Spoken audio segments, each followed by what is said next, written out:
Good evening. I'd like to call the December 15th City Council meeting to order. Presiding over this meeting is the Honorable Mayor Robert Odekirk.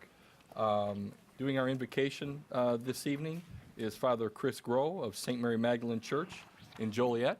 Father Groh will be doing the invocation, and he will also lead us in the pledge. Let us pray. Almighty God, you are so generous in your many gifts to us, and we are grateful for all that you do each and every day, and for the many favors you grant to your people. As we gather together in your name, we ask your enlightenment so that everything that is done this evening may be done with your inspiration and your wisdom. God of justice, through you all authority is administered, laws are enacted, and judgments are decreed. Guide and support our mayor, the members of our city council, our city manager, and our city staff. Give them each the strength to know your will so that all decisions may be pleasing to you.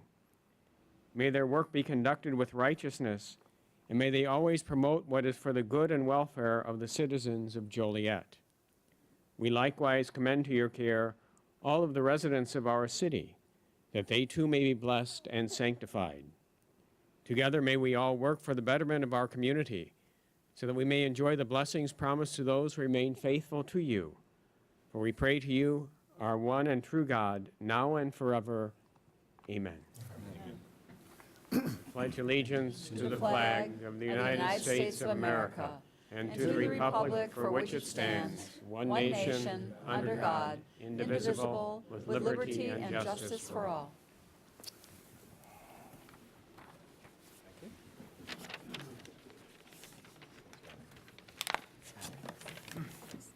Thank you, brother. Good to see you. Merry Christmas.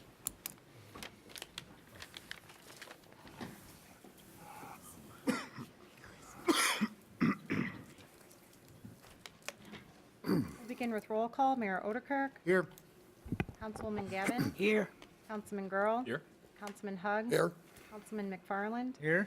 Councilman Morris. Here. Councilman Mudrin. Here. Councilwoman Coleman. Here. Councilman Turk. Here.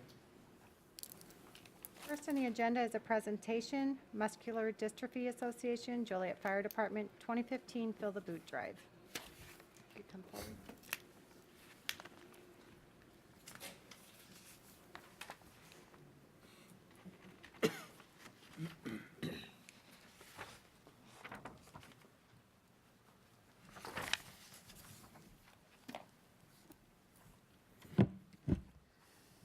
Hello, good evening. Thank you for having me here today and fitting us into the agenda. Usually we do this a little bit earlier in the year. I'm Ellen Sanders, and I'm with the Muscular Dystrophy Association. For over 60 years, MDA and the International Association of Firefighters have been working together to fight muscle disease in communities nationwide. MDA's Fill the Boot campaign is an honored tradition in which thousands of firefighters hit the street and ask motorists to make a donation to MDA, helping fill the boot with contributions. For over 6 decades, firefighters have helped fuel MDA's mission, and this year is no exception. Joliet Fire Department has partnered with MDA for several decades, countless years, and in the last 15 years has raised an astonishing $130,000. This year's Fill the Boot results are a perfect example of their true dedication and countless hours they volunteer to help the citizens of Joliet. Joliet Firefighter Department and Firefighter Local 44 2369 raised $10,000 this year during their campaign. At MDA, we save and improve the lives of people living with muscle disease through MDA clinics, located in many of the nation's top hospitals, providing comprehensive care, support, guidance every step of the way with someone's journey with muscle disease. Our summer camp program, which provides kids with muscle disease a life-changing experience. These kids look forward to summer camp year-round. Almost all campers agree it's the best week of the year. The summer camp program brings smiles and hope to thousands of kids by providing an environment where barriers don't exist. A place where kids can develop lifelong friendships, share interests, build self-confidence, and develop independence. The funds raised build on decades of research and progress, helping push science to its limits in the search for finding treatments and cures. We're working tirelessly to find treatments, and we believe new discoveries are on the horizon. MDA has played a role in nearly every muscle disease breakthrough. More drugs are in development over the next 5 years than the previous 50. And without the support of the generous citizens of Joliet, as well as the fire department, this wouldn't be possible. We're currently funding 250 research projects worldwide. We're leaving no stone unturned in the quest to find treatments for the diseases we fight. We're helping move research from the science lab directly to the families we serve. One of those families is the Chamberlain family. And we have with us tonight Lizzie Chamberlain, who is the 2015 State of Illinois Goodwill Ambassador. Lizzie is truly an remarkable girl, and she's here to tell you a little bit about herself this evening.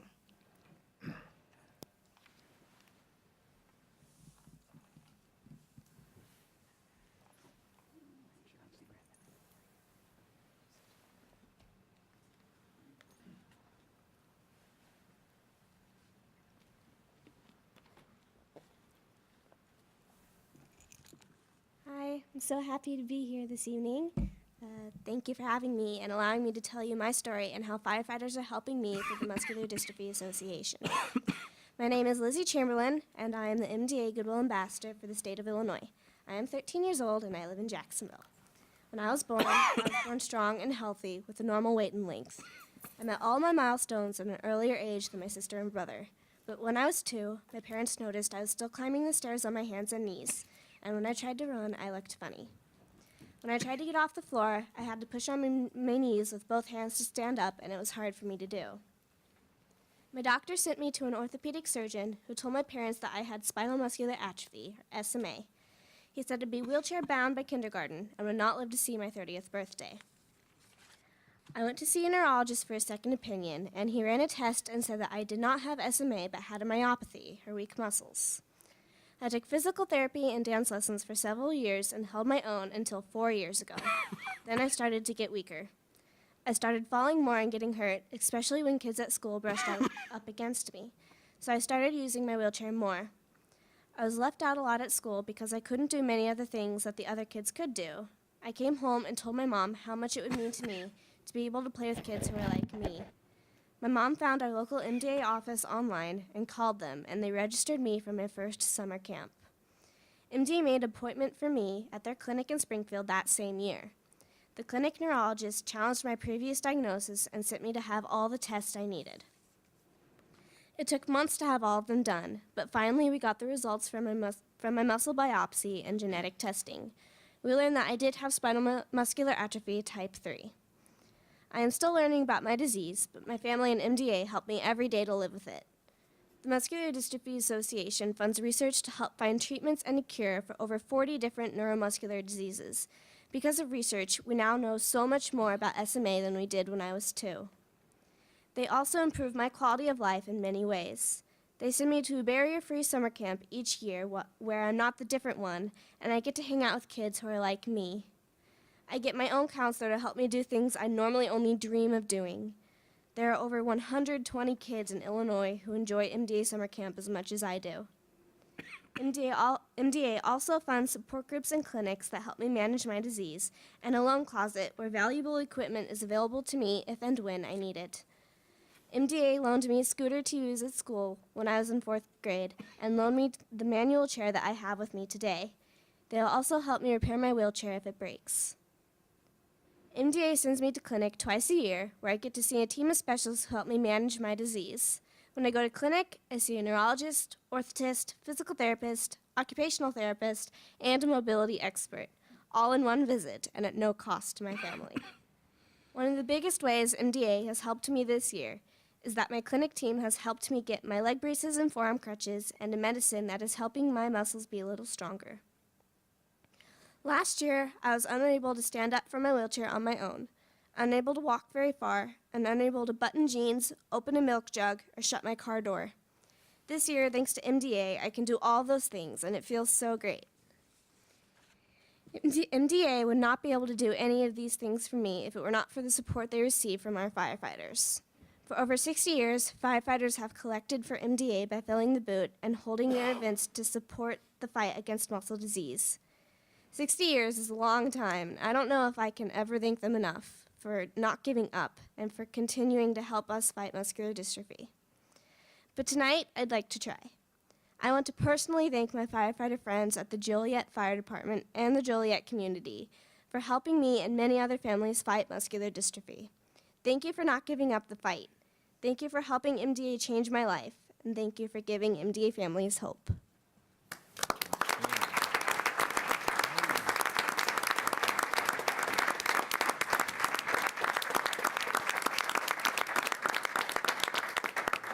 Thank you, Lizzie. So it's my great pleasure to thank the City of Joliet, the Joliet Fire Department, and the generous citizens that donated so graciously. You should take great pride in knowing the impact these funds will have for Lizzie and local children and adults that live right here in Joliet. We appreciate your dedication and support to our mission to saving and improving lives. Thank you again for all of your hard work, and we'd like to present to you, to the mayor, the annual boot. Thank you very much. Thank you, great work. Thank you.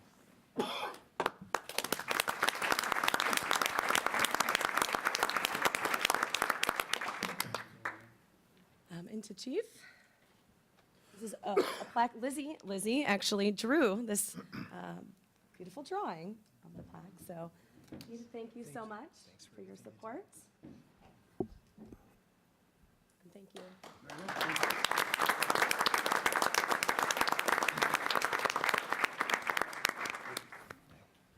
Thank you. Thank you, Lizzie. Next under mayor is a proclamation honoring the Joliet Catholic Academy Angels volleyball team.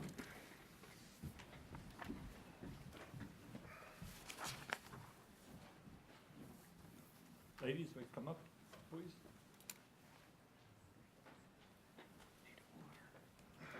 Good now, okay. John had the St. Paul's grade school guys walk, circle around, seem to work. Yeah. I'm hoping a fight don't break out, Councilman. You're in trouble if it does. Seeing the size of these girls here.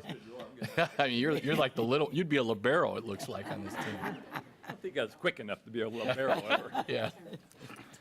I was fortunate enough to come to the program at the school. Glad all of you can come here. I realize everybody can't make everything, but we appreciate it. And here at the city would like to give you a proclamation. So, whereas on November 14th, 2015, at Redbird Arena on the campus of Illinois State University, Joliet Catholic Academy Angels volleyball team claimed their second straight second-place trophy. Whereas the success of the Angels volleyball team is due to a great effort put forth by the players who committed themselves to producing their best for Joliet Catholic Academy, and also due to the dedication of the head coach, Christine Schreibe, along with assistant coaches Mary Lou Catalani, Ryan Staley, and athletic trainer Bobby Stroud. Whereas the Joliet Catholic Academy Angels team is comprised of 15 outstanding athletes. Maybe you want to step forward. Adriana Acosta, Addie Alt, Megan Cletus. Somebody's going to be here, though. All right, Megan. Megan Harrison, captain. Emily Holbrook. All right. Sheridan Kelly. Megan Lutzler. Sorry about that. Caroline Hay. Marissa Sleeway. No? Close? Not even close? Hannah Testa. What's your name? Taylor Zerline. Not here. Good. So who is also one of the That's captains. right, though. That's perfect. Whereas their season ended with a 26-13 record, this year the Angels didn't have that player. The Angels had those players.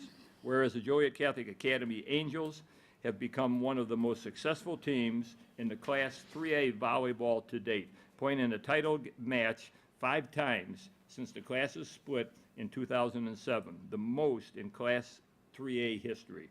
Now whereas I, Robert Odekirk, Mayor of the City of Joliet, on behalf of the Joliet City Council, do hereby recognize the accomplishments of the Joliet Catholic Academy Angels volleyball team. The City Council and I sincerely wish each athlete the very best in their athletic, academic, and lifetime endeavors. Dated December 15th, 2015.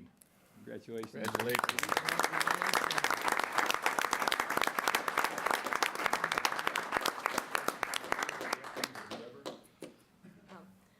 I just want to thank the City of Joliet for this. This is called the City of Champions, and though we might not have taken first place, the girls standing before you brought home silver with hearts of gold. As he mentioned, we have been downstate since in the three-class system 5 times, and we are the only team who has made it down there without a girl over 6 feet tall. And if you look at the girls in front of you, they might not be the most intimidating, the tallest, but they play with their hearts, and they really are champions.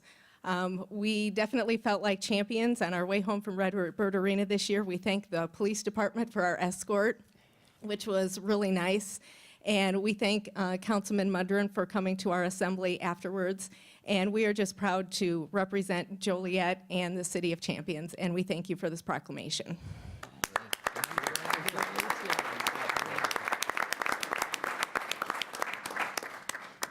Since I was so nervous being up here, I missed the whole row.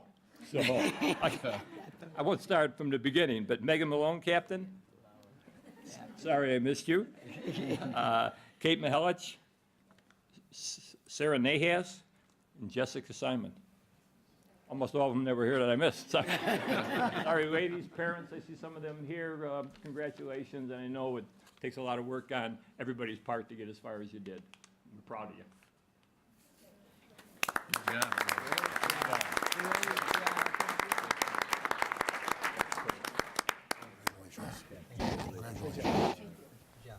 Great job. I was on Redbird 5 years ago.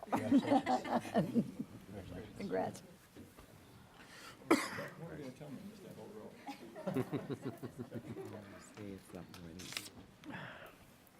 Next, Mayor Odekirk appointments. None this evening. Citizens to be heard on agenda items. We have one that has signed up to speak this evening, John Sheridan.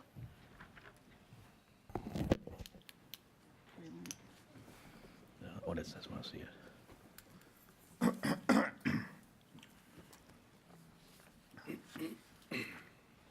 Good evening, Mr. Mayor, City Council. Council Memo 642-15, Class E liquor license at, on Ruby Street, Chicago Style Grill. We had a lot of discussion about this back in June with another liquor license at the corner of Ruby and Hickory for the Mexican restaurant. This one just took a little longer to get here. But Cunningham Neighborhood Council, the consensus was that we did support this restaurant because it wasn't a liquor store and it wasn't a bar. And so that's our position for the club. Thank you. Thank you. Are there any other citizens to be heard on agenda items?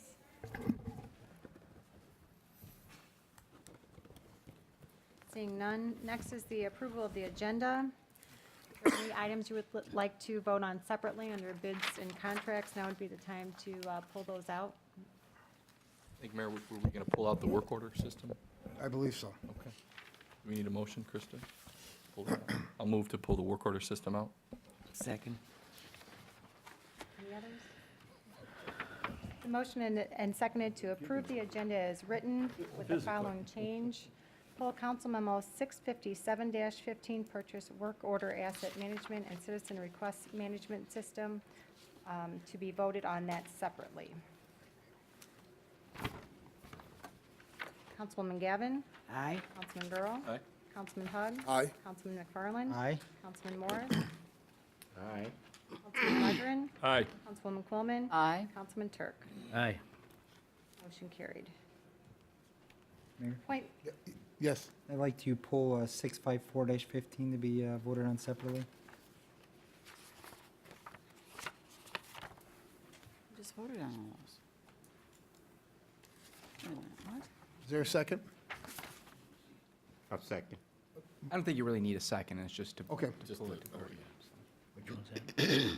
Could you repeat the memo, please? 54-15, which is award a contract for development, layout, printing, and mailing of the 8-page citywide newsletter. So we'll- And we'll be- excuse me, Mayor, and Yes. 657's been pulled to be voted on separately as well, is that correct? Correct. And now 654-15? 654 and 657-15 will be Okay. voted separately. Thank you. Next is the appointment of Mayor Pro Tem. Is there a motion to appoint Councilman Larry Hug as Mayor Pro Tem for the term January 1st, 2016 through March 30th, 2016? So moved. Motion is seconded to approve. Councilman Girl, I'll vote aye. Councilman Hug, I guess I'll vote aye. Councilman McFarland, They're gonna leave you hanging. Aye. Councilman Morris, Aye. Councilman Mudron. Aye. Councilwoman Coleman. Aye. Councilman Turk. Aye. Councilwoman Gavin. Only if he behaves himself, aye. Motion carried. Council committee reports, Finance Committee report. The Finance Committee comprised of Councilman Mudron, Councilman Grill, and myself met this evening at 5:30 to review the monthly financial reports, the personnel summary, travel expenses, and invoices. Found them all to be in order and recommend their approval. We're also informed by Mr. Kadadi that we have received 4 months of the 6 months of gaming revenues that was owed to us by the state of Illinois. And all of the video gaming, we're up to date on that, and all the motor fuel tax funds has been released. So we're about 2 months short on gaming revenues, which hopefully will come in next month. We also had a good discussion on where the committee feels we will be as far as fund balances at the end of this fiscal year, which is December 31st, and I'd like John Grohl to comment on that a little bit. Yes, thank you, Councilman Turk. Just actually, when the committee and I when we were reviewing the financial statements through November 30th, it appears, and not to get into it too much detail, but we have approximately $145 million in revenue that we've collected through November, and approximately $140 million of expenses that we've collected through November. That's about a $5 million surplus. Now, I know we've talked about, we budgeted about an $8.5 million deficit, last year for 2015. In addition to the $5 million surplus, we know we haven't collected about $10 million worth of gaming revenue, which is coming in, which we already collected in December. So that should have, a portion of that should have been in November. So if you look at it, that $5 million surplus plus the $10 million, that gets us to about a $15 million surplus. And then there's a transfer in of about $4.7 million. Basically what that is a utility fund reimburses the corporate fund $4.7 million for expenditures that the corporate fund provides on behalf of the utility fund. So, with the $5 million surplus we're showing in November, plus the $10 million of gaming that we received from the state, and the $4.7 million, a lot of numbers here, that we're going to probably get in December with respect to the transfer in, that's about a $19.7 million surplus. Now, what we need, or what we don't have in here, are basically expenditures for December, and then in January, there's going to be some accruals that are going to have to be kicked back into 2014. What that means is that there are going to be bills paid in January 2016 that relate to 2015. We don't know that number. But in order to hit that $8.5 million deficit, we would have to have about a $25 million November expense, and I don't know that we're going to do that. So just looking at these numbers and talking to Mr. Gadadi about it, and he's going to have to do some analysis, I'm not so sure, and again, it's hard to predict. You don't know how your numbers are going to be until the audit report comes in sometime in April, but we should have a good handle on it, I would say around February or March, with our auditors are going to be in.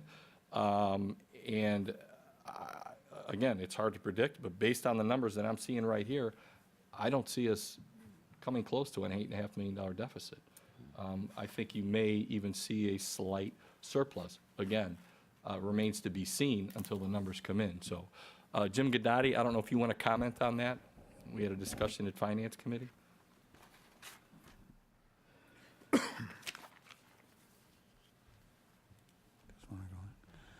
Yes, Councilman. With our gaming revenue coming in, it does look like we'll finish the year probably break even, maybe use a little bit of fund balance. As you said, we have to look at where our December expenditures and the end of November are going to come in. It's very hard to predict because a lot of departments look at their budget, and if they're under budget, they decide to spend money in December. So once those invoices get in, as you said, in February or March, we'll have a good handle on it. But the 2016 budget did predict about a $4.5 million use of fund balance, so we will not be at the $8 million.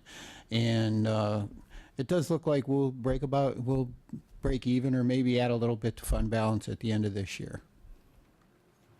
So I think this is some positive news, Mayor, just kind of looking through these financial statements, and by all means, this is, this is positive. I mean, it's certainly, if you look at, we got a $200 million budget, a 5% variance is $10 million.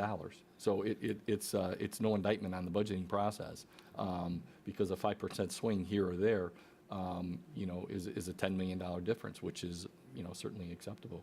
But I think these numbers need to be, discussed here based on some of the, some of the conversations that I detect are going to be had here this evening. So, Yeah, thank you. I agree. I think it's good news, but I think it's accurate, and I think we need to let people know, because there are naysayers that come out in budget time, that as long as I've been on the council, and I think my colleagues would agree, that we've always said we want to budget accurately. We don't want pie-in-the-sky projections. We want real numbers, and we want to be conservative with what we're looking to do.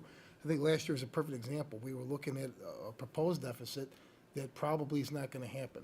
So there's no reason to believe that the numbers we're producing this year aren't in line with what we think is realistic, and not simply inflating numbers to try to make ourselves look better or make the city's position look any better or worse than it really is. So thank you, John and Mike, for that report. Public Service Committee report. Public Service met yesterday with Councilwoman Gavin, Councilman Hug, and myself.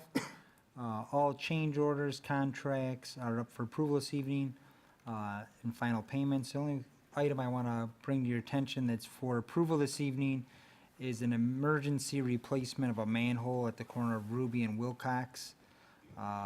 We had some deterioration with a large void existing beneath Ruby Street. So we did have to go out on December 3rd and have this replaced. And that concludes my report. I show no other reports. Under consent agenda, approval of minutes. It's recommended the minutes of the special meeting held on November 30th, 2015, and of the minutes of the combined meeting held on December 1st, 2015, stand approved as recorded. Invoices paid report. It's recommended this report be received and placed on file. Council Memo 639-15, regular payroll for October 30th through November 12th, 2015, $3,236,687.67. It's recommended said regular payroll be approved. Is there a motion to approve said consent agenda items? So moved. Second? It's been motioned and seconded to approve. Councilman Hug? Aye. Councilman McFarland? Aye. Councilman Morris? Aye. Councilman Mudrin? Aye. Councilwoman Coleman? Aye, and I'd like to thank staff for the reports that they gave me on the questions that I had last night. Councilman Turk? Aye. Councilwoman Gavin? Aye. Councilman Girl? Aye. Motion carried. Licenses and permit applications, Council Memo 641-15, issuance of a Class B liquor license at 2049 Illinois Route 59, Champion Sports Bar. Mayor, due to an illness, the Deputy Liquor Commissioner couldn't be here, so I'll read his report. Public hearing was held on Wednesday, November 25th, 2015 at 9 a.m. for a requested new Class B liquor license. The requesting location is at 2049 Illinois Route 59, at Champions Sports Bar. The applicant is Frank Porro, and the resident manager will be Elizabeth Miller. No persons appeared in opposition at the hearing, and there are no outstanding monies owed to the city. The police, fire, and building departments have no issues with issuance of this license, and based on these facts and facts at the hearing, the Liquor Commission is recommending approval of this license. So moved. Second. Motion and seconded that Champion Sports Bar be issued a Class B liquor license. Councilman McFarland? Aye. Councilman Morris? Aye. Councilman Mudron? Aye. Councilwoman Coleman? Aye. Councilman Turk? Aye. Councilwoman Gavin? Aye. Councilman Girl? Aye. Councilman Hug? Aye. Motion carried. Next is Council Memo 642-15, issuance of a Class E liquor license at 221 Ruby Street, Chicago-style grill. Mayor? Yes. A public hearing was held on Wednesday, October 7th, 2015, at 9 a.m. for a requested new Class E liquor license. The requesting location is at 221 Ruby Street, to be operated as the Chicago-style grill. The applicant is Yasina Cepeda, and the resident manager is Ignacio Mendoza. One citizen appeared in opposition at the hearing, and he brought a petition with 16 resident neighbors in opposition. John Sheridan appeared at the hearing on behalf of the Cunningham Neighborhood Watch and advised that the Neighborhood Watch was in favor of the issuance of this license. There are no outstanding monies owed to the city, and the fire department and building department have no issues with the license. However, the police chief has concerns about the background of the resident manager and spouse of the applicant. Both have past record involving drug and alcohol charges, but the applicant has no arrest record, and the chief would like to have the establishment closely monitored. Based on these facts and the facts at the hearing, the Liquor Commission is recommending approval of this license.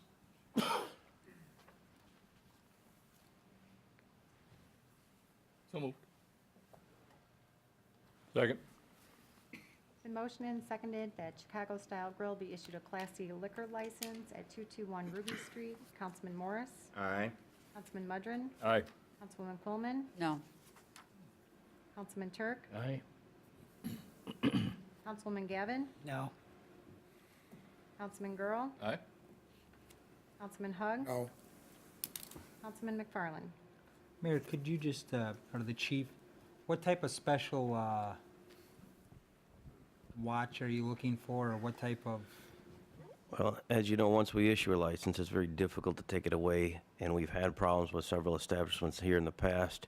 So my concern is that we go into this before we approve it, full knowing the applicant's background that we're dealing with. From a police standpoint, our calls for service is our number one way that we monitor the behavior at the activity. And so I would say not only from the police calls for service, but also the this other city services that may be burdened by problematic applicants here in the future. I think it's incumbent upon all of us, all city departments, to closely monitor, make sure that the neighborhood itself doesn't become burdened by the issuance of the license. If I may, yeah, the Liquor Commission actually discussed this at some length. I think the deciding factor was that the arrest records were some time ago, 20 years ago, Chief, if that's correct? No, Mayor, there were some more recent than that, as recent as, I believe, '09 for one of the This was two the offenses. spouse? For the spouse of the applicant. So it's a restaurant that's is asking to serve beer, it's a food, it's not a tavern. It was a close call, but we decided to approve based upon that.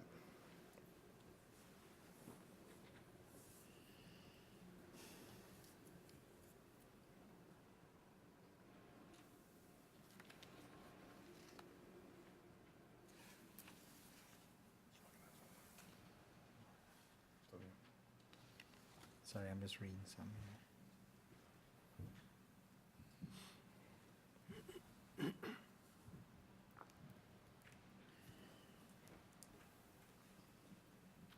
This is just a restaurant, correct? That's correct. How vote aye? Motion carried 5-3. Next is a public hearing. Intent to submit a proposed increased real estate transfer tax for City of Joliet to referendum. This is a public hearing, so public comments would be in order at this time.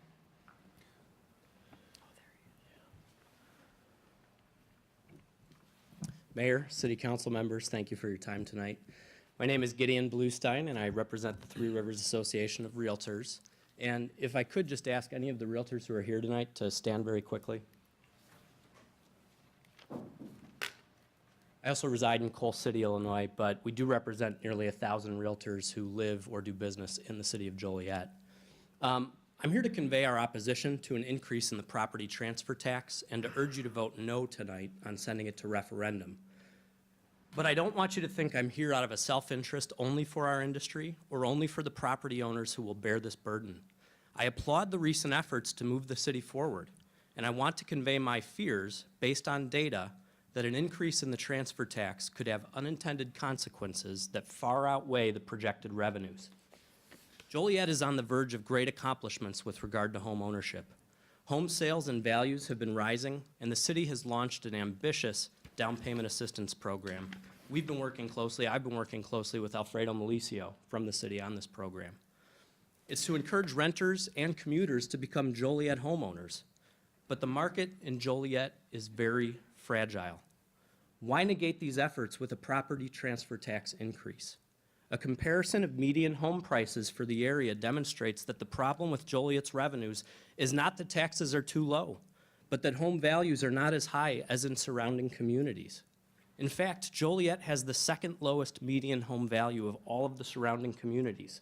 Why place additional burdens on homeowners who are finally beginning to see their values climb? In addition, the increased property tax will further the image of Joliet as a high-tax city. A comparison of surrounding communities shows that Joliet has the highest sales tax and the third highest property tax rate. This increased property transfer tax would give Joliet the second highest overall and the absolute highest in the area on the seller's side. Not to mention, many of the surrounding communities have zero transfer tax fees. Many council members have expressed, both in this forum and to me, that they think the referendum will fail when it goes to the public. So my simple proposal is this: don't send it to the public. Vote it down tonight, and we are willing to work with you to create a task force to identify alternative sources of revenue.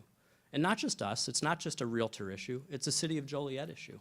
Let's go out there and find some alternative sources of revenue that won't jeopardize the fragile real estate market that Joliet is currently experiencing. Thank you. Questions, comments? Question. Yes. Do we even have enough time to get this on referendum? Isn't the deadline Yes, we do. December 18th, and then so the 28th, we have to file it, the 10-day period there? Yes, we can meet the deadline. We can meet the Yes. deadline? Okay. Yes. Jim, and what's the revenue you're projecting on this? $1,100,000. You know, I read the council memo and the wording of the referendum. And like Gideon says, you know, with the 5% on the seller, it would be the highest in the area. Is there a way to do any wording in the referendum where it will be split 50 between buyer and seller? It's all on the seller now, correct? That is possible, but when the seller enters a contract, they can make the purchaser pay a portion of that tax. So Just a thought, that's you know. between the buyer and the seller. Another question, Mayor. Gideon, you say, and I've talked to a couple other realtors today as well, this task force, who would make up the task force, and what would your agenda be? Well, I think we're spitballing at this point, but I think it would be comprised of residents of the City of Joliet. As I mentioned, I don't think it should be exclusively real estate focused, but I think I've talked to members that would be willing to step up and serve and even lead a task force like that. To do what? To what end? I think it's to identify sources of tax revenue, if additional revenue is needed, additional sources of revenue that don't negatively impact property owners in Joliet.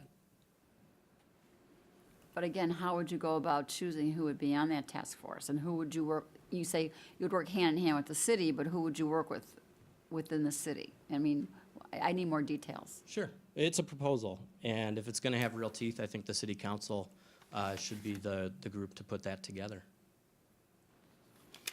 Okay, thank you.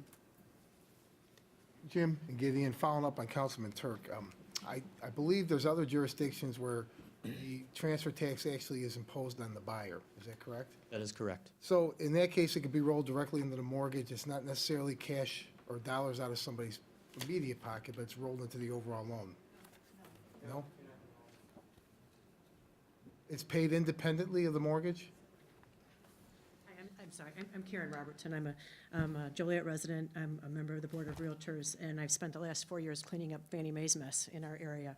And in the standpoint of a foreclosure, and oftentimes in a short sale, the buyer ends up paying these costs because that's how it's negotiated in those sales contracts, but they are not rolled into the mortgage. You still have to have a certain amount of money in reserves and in closing costs in order to meet the more stringent lending requirements that we have today in this marketplace. And I'm going to step aside for a second, but if you think a few $100s doesn't matter in a transaction, I would beg strongly to differ with you. This morning, there was still 4,400 people in our area and part of Councilman Hugg's area with Plainfield address, Corporate Joliet, that were in the pre-foreclosure process. That doesn't count the people who are seriously delinquent at 90-plus days, and I don't have those numbers handy, but they're large. And I'm closing my last foreclosure tomorrow because it was 4 years of my life I can't get back. And if you don't think, pardon my voice, that we still are in a very fragile real estate market, I would encourage you to spend some time with me or some of my other peers who do foreclosure work and just spend a day in the life because it's still very fragile out there. Thank you. Okay, quick question. Yes. Jim, does this real estate transfer tax also affect commercial property? Yes. It's all properties, and it's not until you sell your property that you're paying this fee. And right now, it's $3, and we're proposing to increase it another $2 to $5 per thousand. So if we're trying to be business friendly, we're increasing potentially the transfer of commercial property. Yes. Not just homeowners, not just. Industrial, Okay. it's all properties. Anyone else?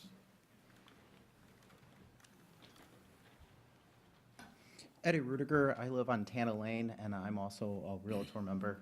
I had a client this year that brought over $4,000 to the table.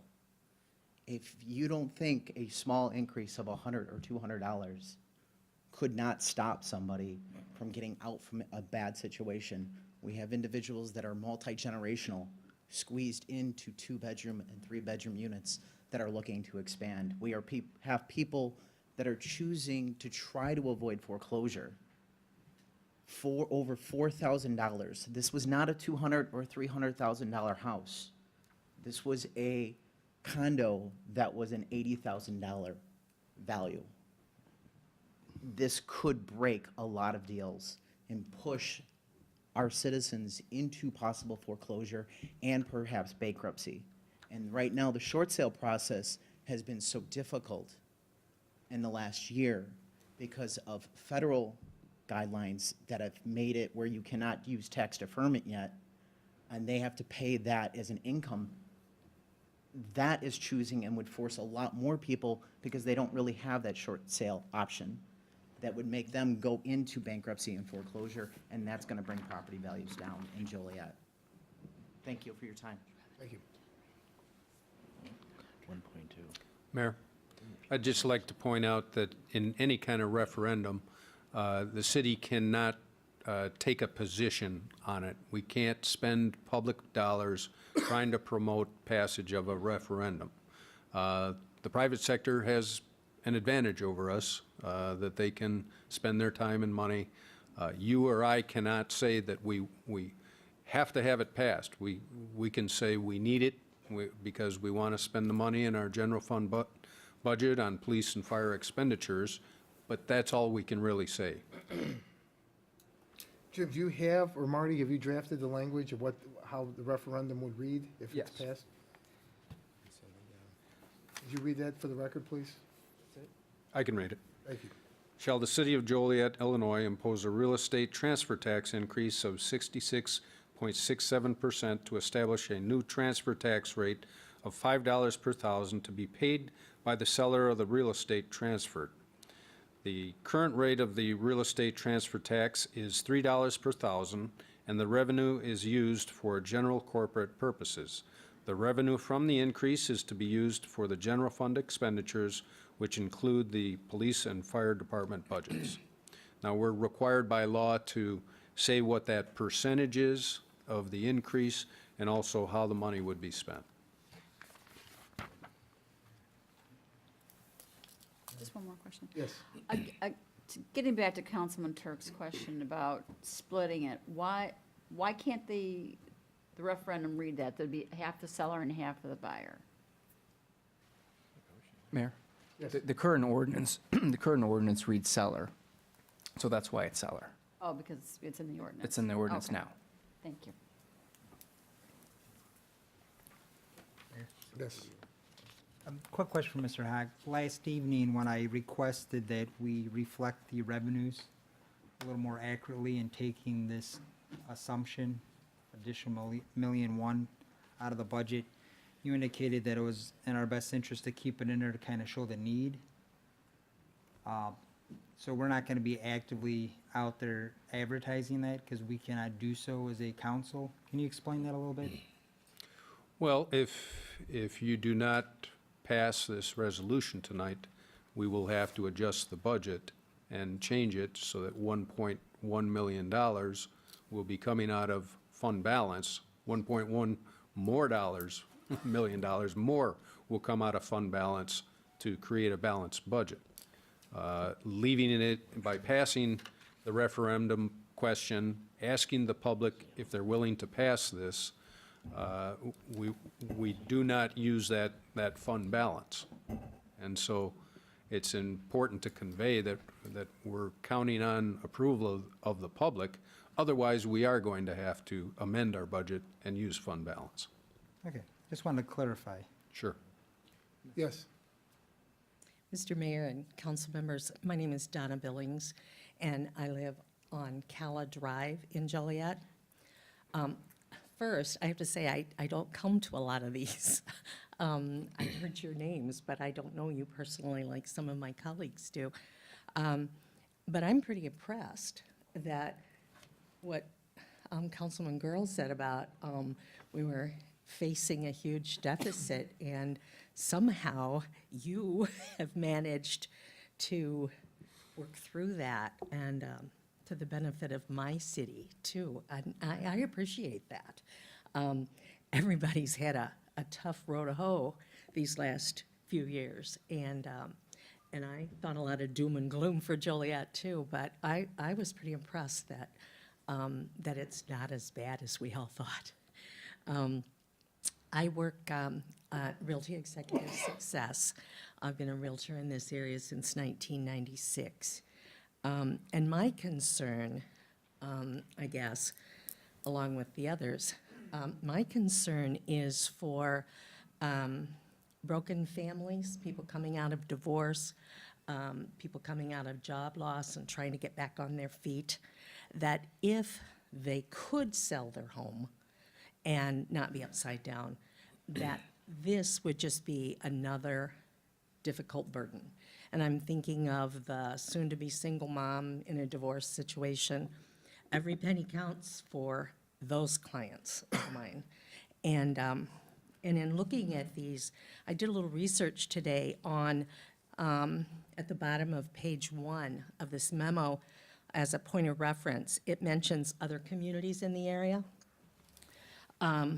Aurora is $3 per thousand on the seller, but none of the others mentioned that I researched are that. Their buyer's expenses and their shared expenses, not all the burden on one party.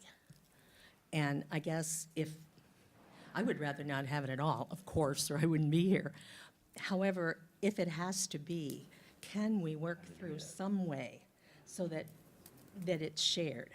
And not just, if we go to $5 on this, $5 per thousand on the seller, we will be the highest of the 1, 2, 3, 4, 5 communities closest to us that I researched. Bolingbrook is $7.50 per thousand, but it's a 50-50 split, buyer and seller. So something that would maybe be a little more equitable for both parties on the sides of the transaction. And I guess since I don't come here much, I should say, Explain that, Rick. however this task force that's being discussed works out, I would be glad to be a part of that, if that's what's decided. I feel like each one of us should be willing to step up and do our part. Thank you. Yes. Jim, I just have a question or a comment. With respect to the $1.1 million that we allocated in the 2016 budget for this transfer tax, which I guess I'll admit I'm one of those that don't think it's going to pass. And that's why I talked about yesterday. We did not include the additional ambulance fee in this budget of about approximately, I don't know, Councilman Turk was it, or Councilman Mudron answered, about between $700,000 and $800,000. I guess that's not in there. So I don't know if we'd be looking at a 1.1 million because, again, if this revenue did not come through, there is additional sources of revenue that we know that are out there that are going to help, help bridge the gap with this $1.1 million. Specifically, the $700,000 of the charges to the insurance companies. So. Yeah, and again, what you're doing tonight, by putting it on a referendum, is you're asking the public to approve it. You're not imposing an additional $2 per thousand. You're asking the public to vote on whether or not they're willing to impose that. Yes, sir. Good evening, Mayor and members of the City Council. My name is Mark Mears, and I'm a real estate broker in Joliet. I've been a broker for the last 20 years, roughly. And I think a lot of points have already been made pretty well. I just maybe would add a little backup. I did a worksheet, just a kind of a scenario, typical scenario. The average sale price of a home in Joliet would be around $200,000. Typical closing costs all in would be just shy of $20,000 for that homeowner.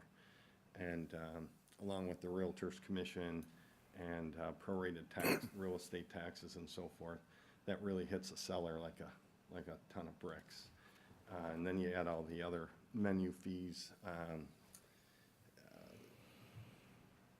At $3 per thousand for city stamps, that would be $600 on a $200,000 sale. With the proposed $5 per thousand, that would go up to $1,000, or about the cost of an attorney fee for the transaction.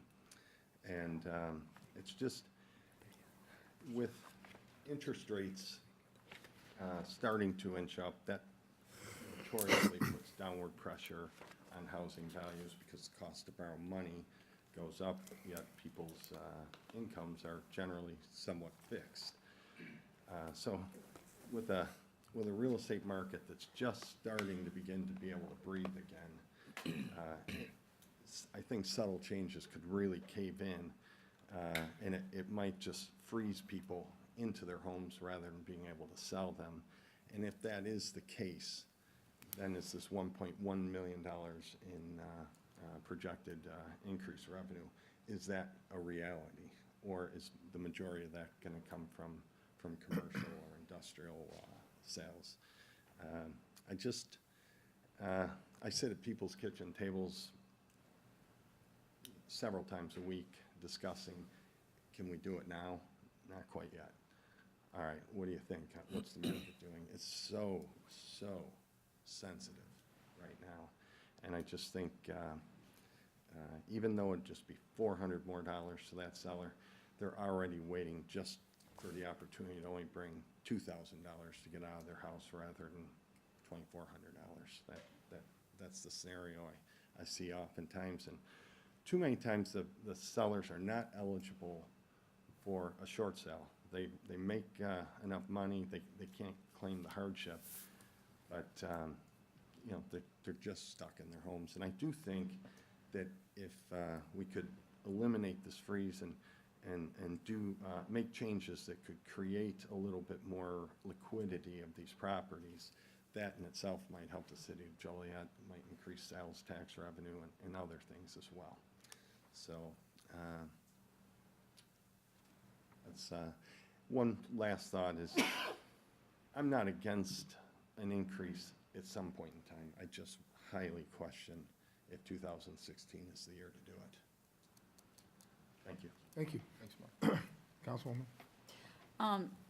We were talking earlier about maybe splitting it half and half, and then Marty said we couldn't do it, but he had, Mary, you want to explain what you were talking to us Well, about? there's, actually, I'm gonna, first thing I want to do is mention, I was just going through the list on who is the seller and who's the buyer on the council memo.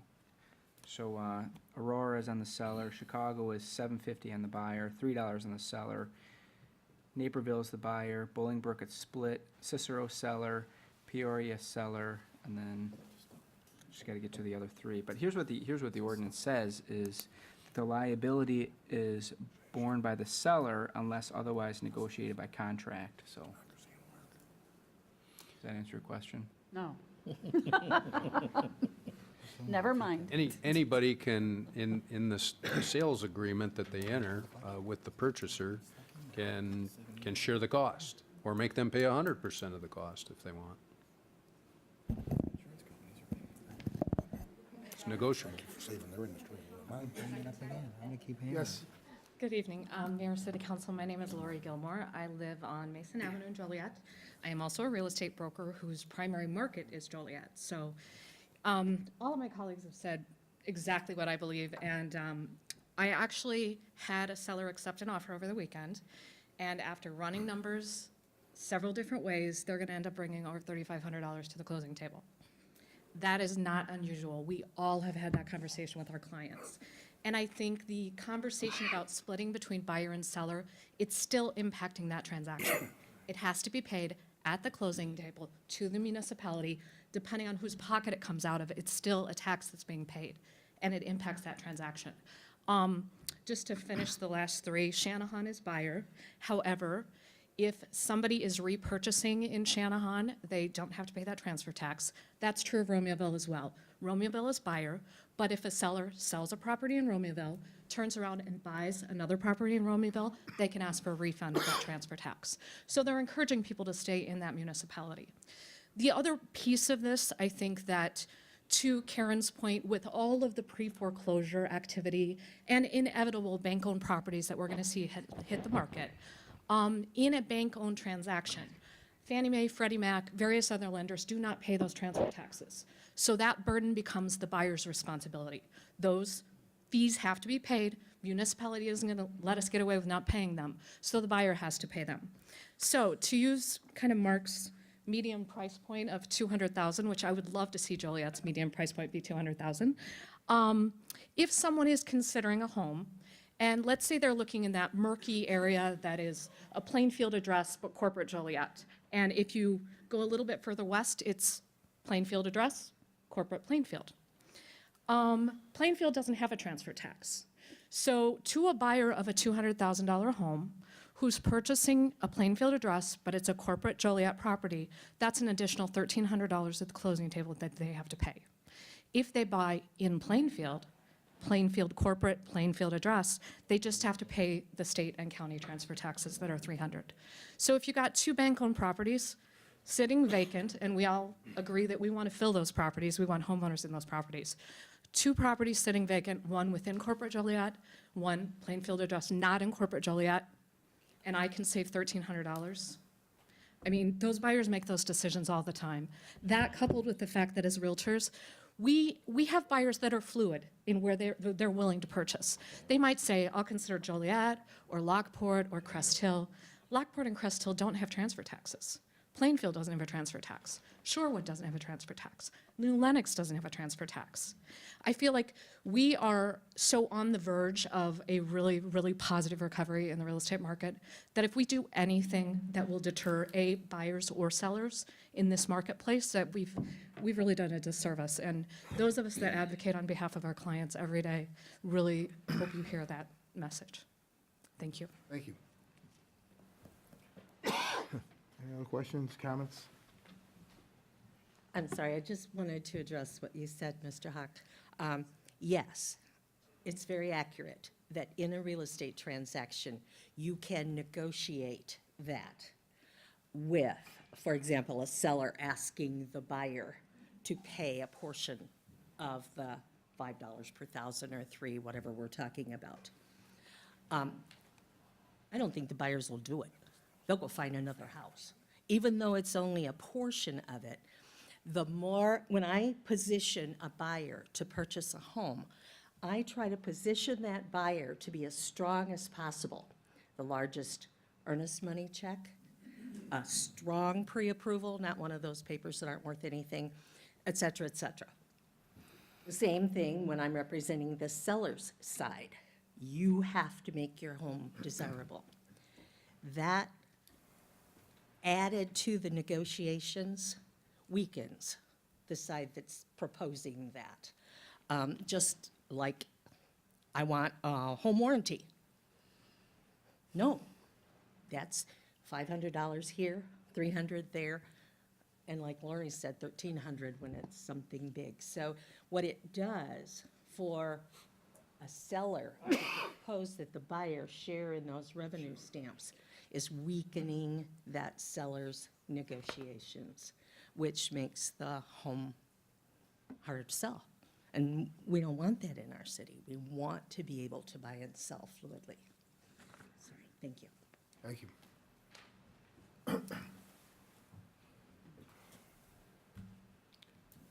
I just wanted to add one more fact, because we keep hearing 200,000, 200,000 as the examples, and I know many of you have done numbers at 200,000. I think we need to understand right now the median price of attached, detached, or housing in general in Joliet is 125,000. I think that number needs to sit in your heads and understand that the majority of our properties are not $200,000 properties, and really focus on who this additional tax will really put the burden on. Thank you. I think, if there's nothing new, I'll call the question, unless you have something to add that we haven't heard. I just agree with everything my colleague said very well. Thank you, Okay, Mayor. thank you. Any other comments? Just one comment. No matter if it's 3 or 5, I think that we probably should look at our ordinance anyway and maybe clean it up to where, instead of having seller in there, it was adopted, when was it adopted, in 90? 90, I think it was 92 or 93. You know, maybe it could be something like, you know, must be paid at closing, and it's up to the parties to negotiate, you know, who's gonna pay it. If we did clean up the ordinance and didn't vote tonight, would there still be time to meet the referendum deadline? No. Okay. Are there any other public comments? Not, we'll close the public hearing. It is to be voted under resolutions. Did you want to vote on it now? Move it first to be vote on that one before we go to ordinances? Well, we have everyone here, we can vote on it now. So under resolutions, it's Council Memo 652-15, a resolution calling for a referendum on whether the City of Joliet should impose a real estate transfer tax increase. It's recommended said resolution be adopted. Motion? I'll entertain a motion to deny. Second. Motion and seconded to deny said resolution. Councilman Mudrin? Aye. Councilwoman Quillman? Aye. Councilman Turk? Aye. Councilwoman Gavin? Aye. Councilman Girl? Aye. Councilman Huggs? Aye. Councilman McFarland? Aye. Councilman Morris? Aye. Motion carried. The resolution was denied. Mayor? Yes. Mr. Hahn, can we now go back to the budget and correct those revenue figures, please? Yes, we'll do that. Thank you. And then just add back to what Councilman Girdle mentioned, and we brought up last night about the ambulance, the projections in that. Well, that's a separate issue from this. Well, Are you suggesting that we show a revenue? well, I suggest, Higher than- I than think I what we have? discussed it last night, and we could discuss it again now.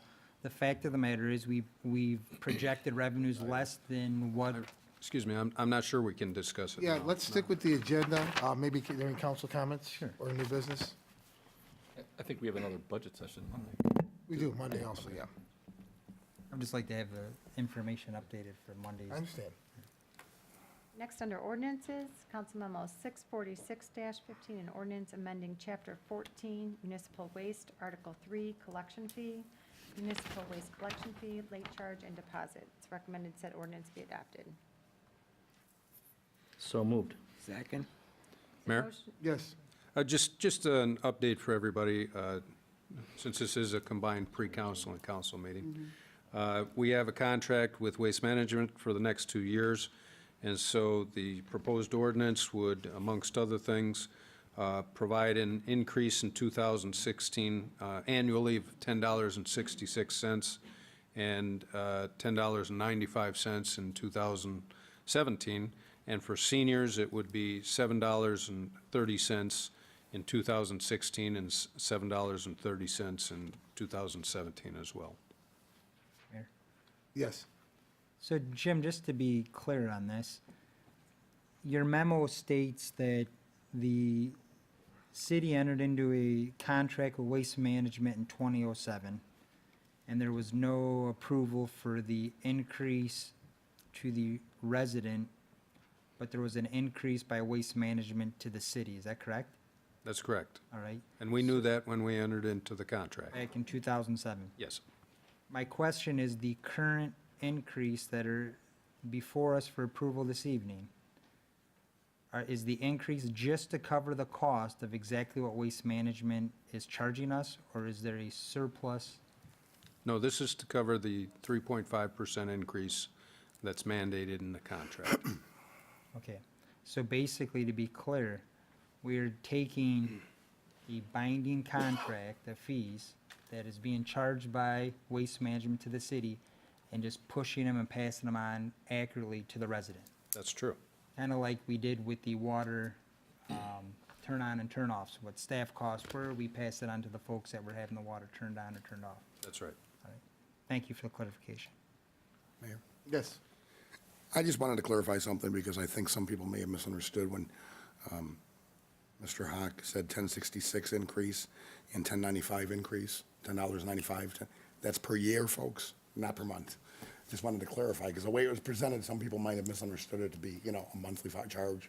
So I just wanted to clarify. That's the annual rate. That's Thank the you. yearly rate, so you can divide that by 12 and figure out what it costs per month extra.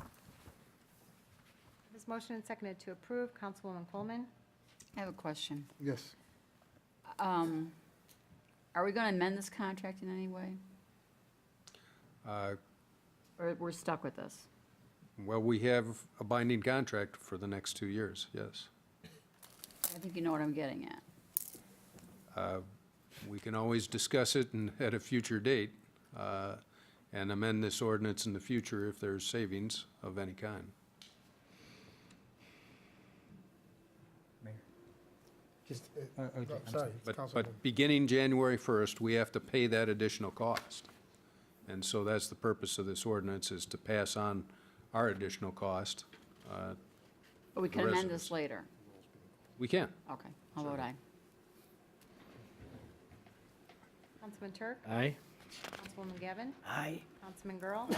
Councilman Hug? Aye. Councilman McFarland? aye. Councilman Morris? Aye. Councilman Mudrin? Aye. Motion carried. Council Memo 647-15, ordinances proposing the establishment of the 2016 Special Service Areas 1 to 4. Mayor, this is, we have 4 special service areas where we're planning repaving in various areas, and we allow a special tax credit of $300 for owner-occupied single family. We've done this every year for a dozen years, and we're applying it to the 4 special service areas we're proposing to establish for next year. Question? Yes. Jim, the $300 has been around for quite some time. I know, 20 years ago, you paid actually a percentage of it. Have we looked at that fee, or why we're in that fee? Is that Jim Maybe Trisnet's Mr. Trisnick can provide a little more history to that. But you are correct, it has been that way for an awful long time, and there has not been any increase. Yeah, the fee was, in the old days, I've been here since 1987, so when we first started here, the property owners used to pay approximately 40% of the project. It was never 40%, though. We said 40%. It was more like around 25% because the city always paid 100% for the stone that went in the road, the 2 lifts of blacktop. When the gaming revenue came in, starting in 1992, 93, the mayor and council at the time said, let's start reducing this fee, and let's use some of the gaming money to cover that cost. So it eventually evolved down to a $300 fee, and it's been that way, oh boy, it must be at least 10, 15, I see about 15 years now. Right, and I just don't see where that's a fair fee any longer. It's a voluntary program for the people who want it, and as I understand it, we have a list for some time to get it done in your neighborhood. I think we just should take a look at that fee and make it more realistic. Actually, Councilman, this is not a voluntary program.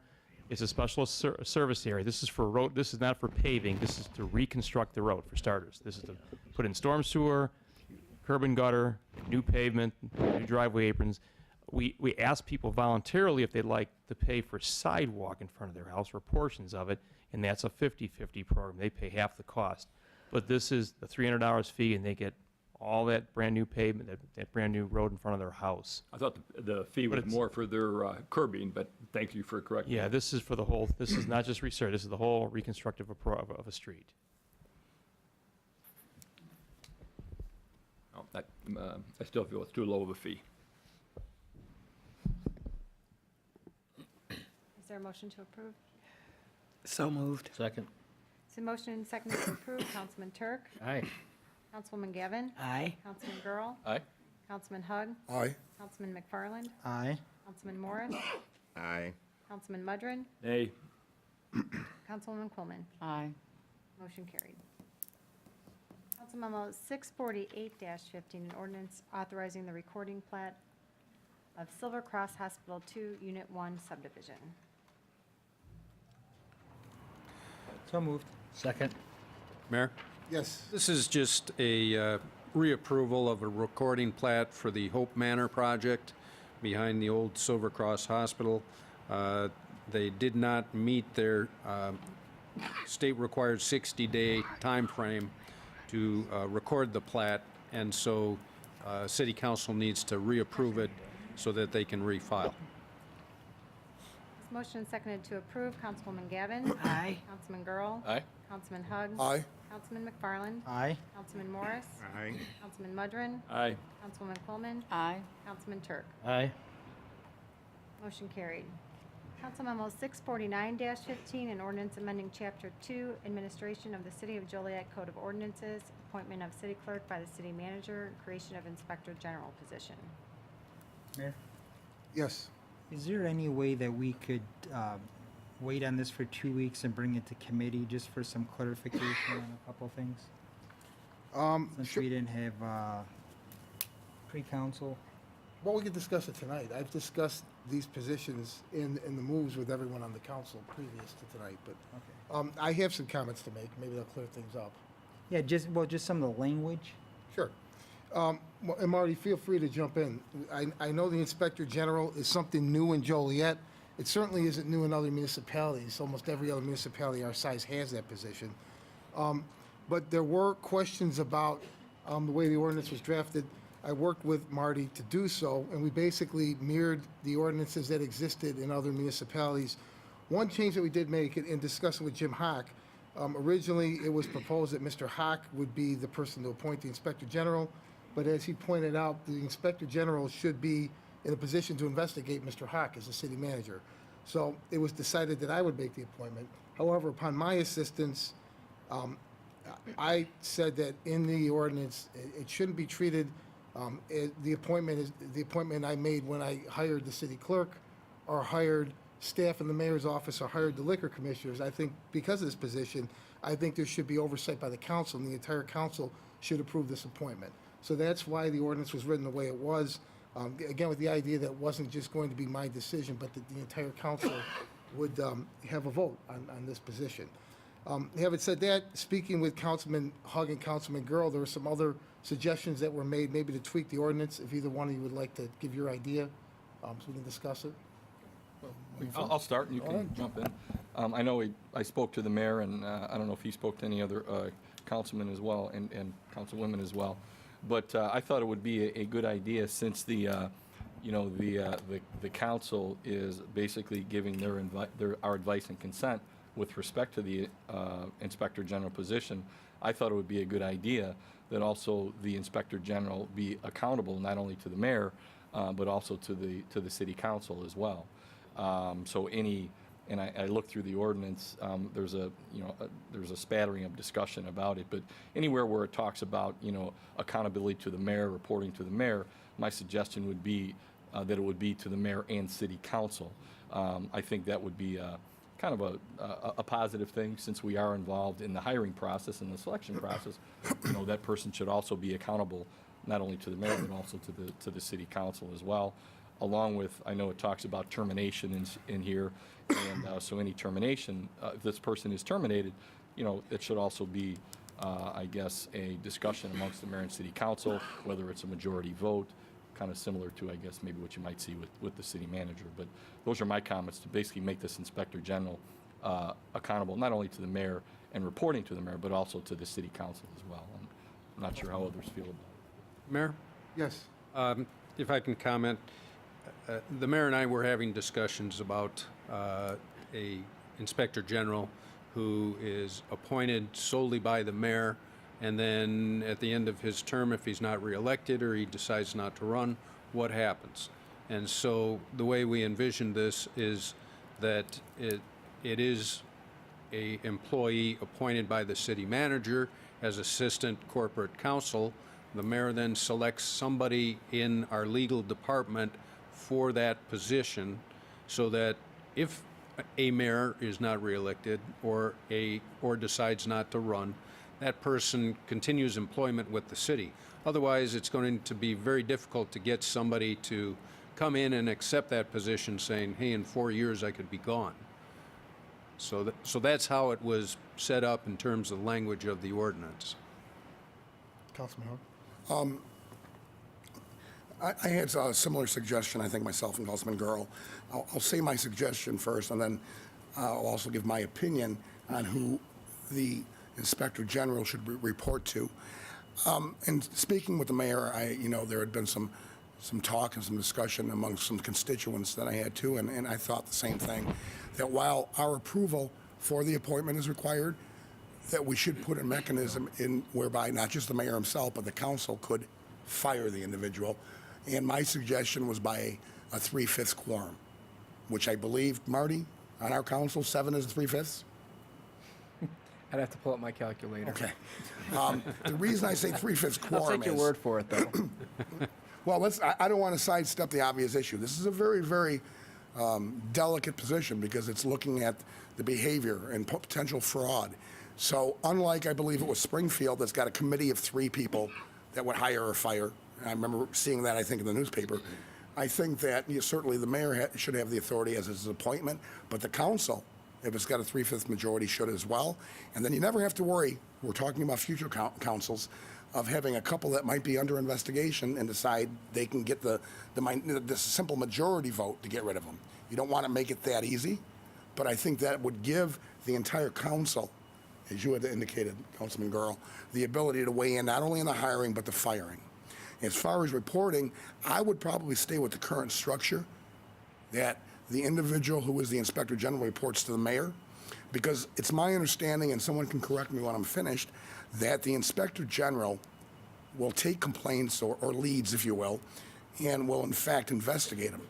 At some point, with his expertise in the law and investigation, he will then determine whether it's something that's internally adjudicated just by the council, maybe with a censure, or if it's something that he needs to bring to the state's attorney, the attorney general, or even possibly in a really bad situation, the federal Department of Justice. I think the less people that know during the process of the investigation, the less possibility of a leak. So as it stands in ordinance now, if our Inspector General is doing a very sensitive investigation and is reporting to the mayor, it's a lot of weight on your shoulders, Mayor, because if it leaks out, that means it came from you or the Inspector General. Nobody else would know about it. I'm very comfortable with that. I think things that the Inspector General rules legally need to go directly to the council and not to an outside agency, then they would come report to us. But if it's under investigation and it could go to an outside agency, I don't think that, you know, having every one of us on there, and it's no secret with any governing body that sometimes people do talk. So I think the less people know during the course of the actual investigation, the better off we are. That would be my position on that. However, I would like to see the mechanism, as I had stated, for the dismissal of them by a majority, a quorum, actually, a 3/5 quorum of the council added. Thank you, Mayor. I would just add to that, it needs to be said publicly, while discussing this position in executive session, I shared with the council a name of an individual who I felt met the profile perfectly. Former police officer with investigative experience, one of the top prosecutors in Will County. Unfortunately, just the name was leaked to the media. Someone from the council went to the Herald News and leaked the name. I don't know what the motivation was for doing that, but I think it shows the idea of sensitive information in regards to an investigation of a city employee or even a peer. If the name itself can't be held confidential, it's hard to believe how an ongoing investigation would be. I'll move to approve. Mayor, Question? I just want to just give you just so the council is aware, subsection 2-1, 81B, subsections 1 through 7, those are essentially word for word from another ordinance, from another municipality. So it wasn't something that's new or created specifically for Joliet, but that's how other cities do it. Mayor, Yes. that's originally why I wanted to see about this going to committee, because if you read the current ordinance, what is up for approval tonight, and it sounds like there's some discussion of maybe some tweaking of this ordinance, it indicates that the mayor, with the advice and consent of the city council, shall be authorized to appoint an inspector general from one of the assistants in the Department of Law who have the responsibility for the operation and management of the Office of Inspector General. My understanding with the budget passes, we're going to be eliminating those positions, and that there is no position of assistance in the Department of Law. That's not correct. Well, that's what it reads in here. Jim? Well, that, I mean, the if you position read- exists. The position still exists. Right, And but- so we would be filling a position. Right, but of read, assistant what it corporate reads in counsel. here, this needs to be, the verbiage, let's read what we're approving here. Section 2-180, Department Created Composition. B, the mayor, with the advice and consent of the city council, shall be authorized to appoint an inspector general from one of the assistants in the Department of Law, who shall have the responsibility for the operation and management of the Office of Inspector General. Yes, So what we're saying is we need to hire an assistant attorney and then pick from there. that's what I was trying to explain earlier, was that this person would be an assistant corporate counsel, and then the mayor would appoint inspector general, so conceivably it could be the corporate counsel or an assistant. So again, it's to be able to recruit somebody who sees a future with the city besides the position of inspector general that could change every election of the mayor. That makes no sense. There's a approval on the floor, I believe. I made a motion to approve. Second.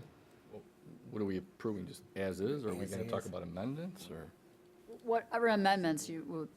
We need to Move see. to We're kind of- approve we're- with- We're discussing. Okay, well, with the, I thought I think I thought you were done, sorry. Well, I'll be honest, I've been, and the council knows, I've talked about also publicly about establishing this position since the summertime. I've said why repeatedly. I say we get this done tonight. I have no problem with tweaking the ordinance moving forward. Sending it back to committee is a waste of time, and to be frank, this has been on the table since June. So Well, this is the first we've ever seen any of the written, what you're looking for. I don't object to this, but I think we need to clear the language up. We need to understand it. It was reported that this person's gonna be a hearing officer in the November 30th article of the Herald News. I wasn't aware of that. 2 years ago, the city council had to go out to outsource, I believe Marty's former firm, to be the hearing officer for the city because of a judiciary opinion. We couldn't do it in-house. So, I like some clarification a little bit. Is this person going to be able to do the hearing officer, which we said was part of the duties of this individual to help pay for its salary? Well, So I don't think you were 2 aware of it weeks- because we've talked about it. And I yes- have no and yes- objection. The excuse me, point is cleaning up excuse the me, language. Excuse me, you were aware of it. We've talked about it. Yes, this person will serve as a hearing officer. Another way we're going to save the city money. I don't have a problem with cleaning up the language, but that shouldn't stop a vote tonight. We need to establish a position, and feel free to tweak the language and make any recommendation you want, but we need to move forward on this. Mayor? Yes. First of all, I distinctly remember when it was first suggested back in the summer that we in fact did say that they would be a hearing officer. So I don't know if there's any confusion on that. They would serve as our hearing officer, which would then help us capture our own fines and increase the revenue, so it's not going on to other governmental agencies. And when you say tweak, like for instance, having the firing capability Sure. down the road. So is it my understanding you'd like to put it together as it is on an agenda, and then you're certainly, as we all will be, open to tweaking it once we get Yeah, there? I would support that change. we do Either it- make it orally tonight or do it after the fact. There's Okay. no objection from me on that. What? I'm sorry? I was just gonna say, I am willing to, that's why I second the motion, because I'm willing to accept it the way it is, if we tweak it, as we go back, we work through it. You want to amend? I certain, No? Oh, I'm sorry. oh, okay. I certainly believe that, I agree with the mayor, that the report should come directly to him. And then, but we are, as council members, I agree with Councilman Hug, that at that time when it deems necessary, we can go into it. But it sounds like we do need to tweak a little bit, but to approve it tonight, and then we go back and look at it. So I'm assuming that Councilwoman Well, moved to my position approve is on if you that. want to do the, I think it needs to be passed tonight, I agree with the mayor. Number two, if there's an amendment you want to make now, we should do it now. And then, I would make my motion then with the amendments that are discussed tonight, and then we can always tweak it down the road later. Okay. That's good. Motion to amend. I never, Mayor? that makes no sense. Excuse me, Councilman. Just to clarify where we're going with this, and so, Councilman, thank you. I think we all agree at this point that it should go right to him, to the mayor, any mayor. I don't know if you're going to be here for 40 years, Bob. I doubt it. Okay. So let's just use myself as an example. The reason you need to do it that way, if I'm under investigation, if I've done something or I'm suspected of doing something that's illegal, you can't come report that to me. You can't report that to the council. It goes right to the mayor. And if our qualified, and he will be qualified, Inspector General deems it as something that is non-criminal and should not go to state's attorney or attorney general, so forth and so on, then they're going to bring the presentation, am I correct, Mayor, to the council about just doing intra-council adjudication, which would be non-criminal. That's correct. Am I correct? Okay. So I would only suggest that if we can, if nobody objects, that we amend it to the addition to the current ways of terminating the individual, we just add a 3/5 majority by the council too as an option. You agree with that? I agree. I will amend my, And I or second. motion for that. So what, and I have no problem with this position reporting to the mayor. I guess I have a question. How then is the council kept informed? I guess if there's if one of our employees or whomever it might be are under some sort of investigation, how is the council, I guess I'd like to know that as a council member. Yeah, well, How's that work? it wouldn't be any different than how it's done now. If there was an investigation going on, I believe the city manager would relay it on a need-to-know basis. Yes. Okay. So, Discussion? Yes. So, Marty, let's go back to B, under a section, so if we're gonna vote on this tonight and clarify the language, let's go to B. And then we can go down to the bottom of the items that are highlighted. So again, the mayor, with the advice and consent of the city council, shall be authorized to appoint an inspector general from one of the assistants in the Department of Law who shall have the responsibility for the operation management of the office of the inspector general. So when we go out and advertise this position for hiring, are we advertising for an assistant legal counsel individual? What exactly are we going to be hiring?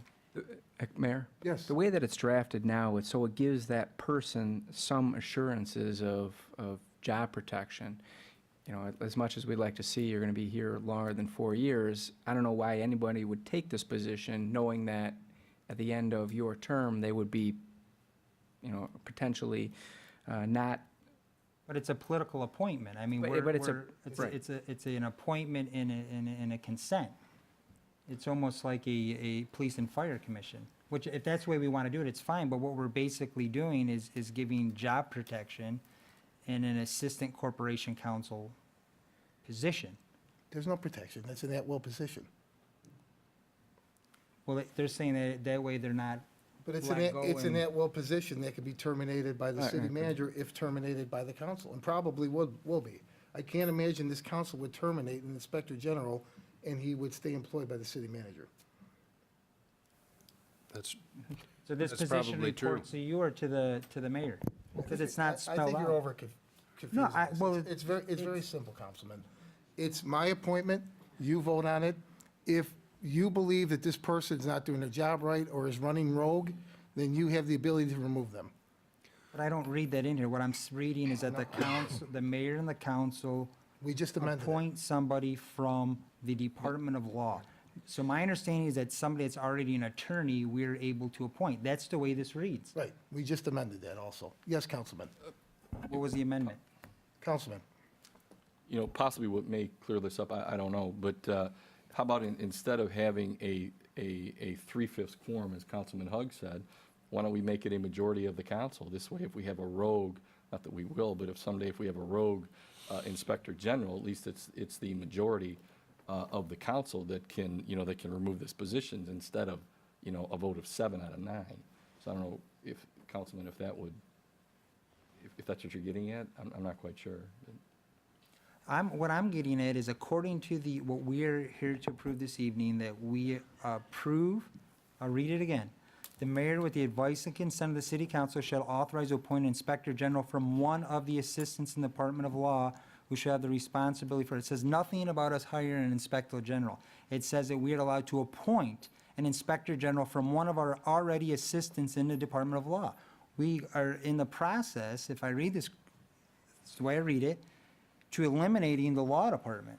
So there's going to be one corporation counsel according to what's here. If you go higher up when you talk about corporation counsel, which would be Marty. And Mr. Hogg said that previously, if you want to appoint somebody, it could just be Marty. The language does not spell out what you guys are saying you want to do. That's all I'm I highlighting. know you explained it twice. Can you try one final time, and then I'm going to call the well, question. let me change the explanation a little bit, which is that I'm just reading what's in black and white in front of me. Let him talk, please. the mayor and corporate counsel and myself don't envision a 40-hour work week of this individual being spent on these functions specifically. So there is other legal work that needs to be done within the legal department that we want to have corporate counsel be able to assign to that individual when he or she is not busy with the other tasks as specifically outlined in the Inspector General duties and responsibilities. Like coming to one of these meetings if I ever go on vacation. Marty, you're not allowed to go on vacation. You get vacation? I think we need to hire him as an attorney first. Right. And then the mayor will appoint him, but he can't appoint Marty because it says assistant, right? It says assistant, So, yes. but You're if we right. hired 2 attorneys, the mayor could pick either one of them to be the corporation counsel. And you Jeff. will vote on it. And we will vote on it. If there were 5 attorneys in our law But department, it'd have to be Well, one you of them. appoint. I appoint, the city manager hires. But what first he he's gonna does. be an attorney under Marty, and then the mayor will, And that's per the statute. I think that's confusing, that he's gonna be an attorney first. And Mayor, I would envision this all happening at the same meeting. Yes. So has, It's been motioned and seconded, but I want to be clear on what the, Is the amendment for a majority, or is it for a 3/5? I guess was that's. 3/5 was the amendment. I just feel we should stick with 3/5 because we have to make this not an easy political switch-up. I mean, if they're doing something really, really poorly, I think you'll get the 7 votes. If you only have a simple majority, it becomes a little bit more gray. I just think it's got to be some serious, let's talk about future councils. And we're not using anybody up here, including myself, as an example. If you have a couple of people being investigated in 10 years, and they happen to have 3 other close allies or friends on the council, that five votes is much easier to get. A three-fifths quorum, 7, we have to be convinced as a complete council there's some serious misbehavior. So that's why I suggested 3/5. I don't want to see it be a swinging door just for personality, or like I said, if it's worse, for investigations of people, if that should ever happen, that sit up here, and certainly not be a swinging door. Ron, I don't want to belabor this, but isn't the city manager by a simple majority? You know what I'm saying? We can, five council members can vote to let the city manager go. You had to point that out, didn't you? So, I mean, why would this position be any different, is what I'm saying? That's all I have to say. Mayor? Because it's investigative. He's not. It's investigative on us, Councilman, including me, you know? I understand. I don't have any preference. I do agree, though, that the council should have some oversight, so whatever is the will of the council is fine with me. Absolutely. Councilman Girl, what is your thought on that? Explain your thought to me, why you don't want the 3/5 vote. I just think it's inclusive of the city council. It really gets the city council engaged as far as a majority. Basically, everything we do around here is a majority. As Councilman Turk just mentioned, the city manager can be removed of a majority of 5. I don't know why this position would be any different. Again, if the person is acting in accordance with their responsibility, he shouldn't worry about if it's a vote of 1. I mean, you're basically doing your job. So I guess it's just a structure of the way the whole council works as a whole on any issue. Okay, it's a majority of this council that would decide that position, and that's kind of what I'm comfortable with, and I guess what I'm used to. To me, 7, it's almost like that's kind of almost impossible to get. You can always have, like Councilman Hook said, you can always have 2 friends on the council. So, just my opinion. Yes. I agree with John. I feel the city manager is a much more important position for us here managing the entire city. And not that the inspector general, I hope he doesn't have much to do. And he's doing more legal work. I hope he's doing legal work, yeah. On that end, and I strongly support the majority. So, let's get a consensus here so I can make the amendment to my motion. All right, can I just chime in just one Yes. second? And so I have no problem with the full majority of the council instead of the 3/5 majority that is needed. So I just wanted to make, that clear, so we don't have any problem with that. That'll help you get your. It is the majority. Okay. So with that amendment, I will re-motion again to accept this ordinance. And I will re-second again. Can we clarify, so we're going simple majority? Yes, simple majority to terminate. And Mayor, one last thing. Yes. Marty, can you clarify this position then as the hearing officer? Not at this time. It's something I would have to, Could you explain? yeah, I can, or- Mayor? Yes. I think this is just my opinion, the administrative hearing process is completely underutilized. It would be something that needs to be worked on. I agree. And I think it's something we're going to work on the upcoming year. I think you're going to see increased revenues with the changes we're going to make. I'm sorry. I guess my only question is if in 2013, we went to an outside firm to be the hearing, the ruling was that we cannot have a hearing officer be the prosecutor and hear the hearings, so then we outsource to have them hear the hearings. My question is, how can we change that 2 years later? And you can't answer that. I just want to clarify. That was one of the main intents, It was an opinion. Right. so we could change the opinion. It's just an opinion. Okay, It wasn't mandated. got it. Yes, it was not litigated, So the correct. opinion said we should not do so we outsourced it. Now we're going back to say, hey, we're internally going to use so to save money or whatever else. Correct. All right, I'm just trying to justify. Thank you. So is motion and go ahead. I just have one question with respect to the hearing officer, Mayor. So I guess he would be the person that would be doing the adjudication, ordinance violations, and we would keep that in-house, and hopefully we generate some additional dollars for the city? Is that how you view it? It is, That's how I and view it. if you look at other cities, even in our neighboring cities, they're making a lot of money by charging ordinances locally and prosecuting them locally, not through the courts, Got it. or through, at the Will County Courthouse. We would keep those fees. I think we're losing a lot of money over the years, and I think it's something we're gonna rectify.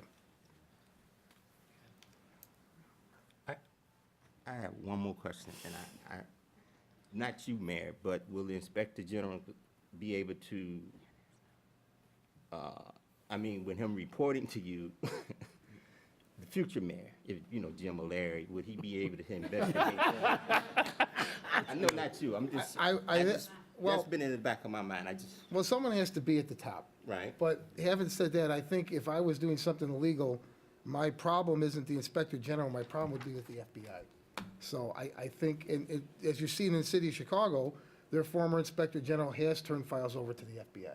So that's why it's important to keep this position as apolitical as possible. It has to be independent, where they have the authority and the ability to do that.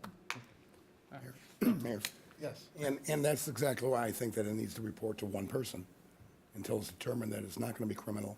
And so I would say the same thing the mayor said, Terry, not me, of course, or Bob, but if Jim were elected, if we saw a problem with me, you would not go to the Inspector General if I was mayor in the future. You'd go to the FBI. You'd go to the feds. Top dog is causing problems. That's where the investigation, am I correct, Mayor? Yeah. You bring that right to the top. Absolutely. Okay, thank you. A motion and seconded to approve Council Memo 649-15 with the dismissal of the Inspector General if needed to be a simple majority vote by the council. Councilman Girl? Aye. Councilman Hugg? Aye. Councilman McFarland? Aye. Councilman Morris? Aye. Councilman Mudrin? Aye. Councilwoman Coleman? Aye. Councilman Turk? Aye. Councilwoman Gavin? Aye. Carried. Under resolutions, Council Memo 651-15, a resolution declaring certain City of Joliet property as surplus. So moved. Second? Motion seconded to approve, Councilman Hugg.